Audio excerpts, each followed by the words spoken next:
accidental addiction, there are two components.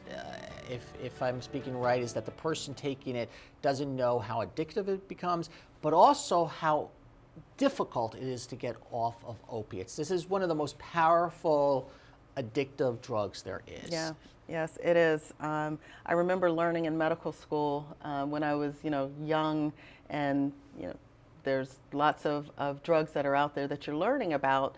And one of the things that impressed me about heroin was they talked about an experiment where primates, monkeys, were given the choice of heroin or a mate to have sex with, and they chose heroin. They chose heroin once they were exposed to it. So once you had monkeys that were exposed to that, and they had the choice, they chose it over food. They starved themselves to death. They deprived themselves of a mate, and they chose the heroin every time. And that That's impressed amazing. me enough to know that this is not about a person's moral failing. It really is about the nature of the drug.